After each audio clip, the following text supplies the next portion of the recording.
Peace talks between rival Libyan political factions appeared to be on the verge of collapse as fighting for control of the capital raged on for a second day.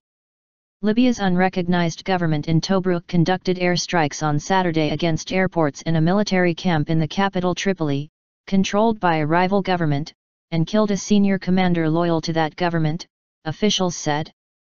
The Tobruk-based government said on Friday that forces linked to General Khalifa Haftar had launched the military offensive to liberate Tripoli, which is governed by a rival legally installed administration known as the General National Congress, GNC.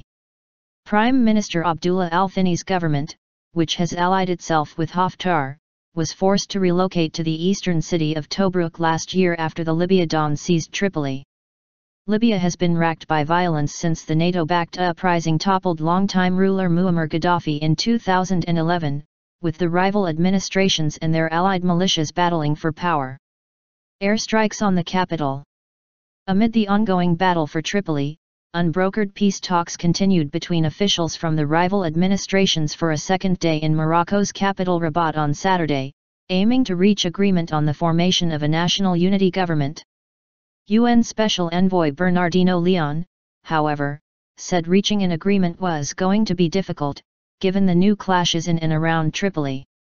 On Friday we had a new military operation against Tripoli precisely during decisive moments of the talks, and our reaction today is as strong as it was in the past, Leon told reporters on Saturday. Military activities undermine the situation in Libya and prevent the unity of the Libyans fighting terrorism. This operation we condemn in the strongest possible terms because it's undermining dialogue.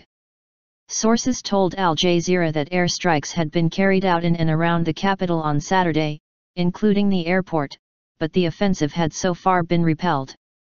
Residents told the Reuters news agency that the capital was quiet, but television stations linked to the opposing sides gave conflicting accounts of who was in control of two towns west of Tripoli. The Libya Dawn militia, which backs the GNC, said it had clashed with a group of gunmen who infiltrated Aziziyah, a town 35 kilometers south of the capital, and captured a number of them. Al Jazeera's Hashim A. Helbera, reporting from Rabat where the peace talks are taking place, said that the international community warned the rival governments that whoever is held responsible for undermining the political process by launching more attacks in Libya is going to be targeted by UN sanctions. The international community is using the sanctions threat because it is concerned that the instability in Libya will just deepen the political divide, said our correspondent. This is something that plays into the hands of groups affiliated with ISIL, the Islamic State of Iraq and the Levant, who are taking advantage of the instability by further expanding into the eastern part of the country. The United States and 5 European allies issued a joint statement on Sunday condemning the violence by both sides and urging an end to the fighting. They welcomed resumption of the talks in Morocco and called for good faith efforts to reach a ceasefire and agree on a unity government. Peace talks have dragged on for months in different venues but with little results as fighting continues to escalate. Haftar, a Gaddafi-era general who defected in the 1980s, has previously condemned the peace talks as discussions with terrorists.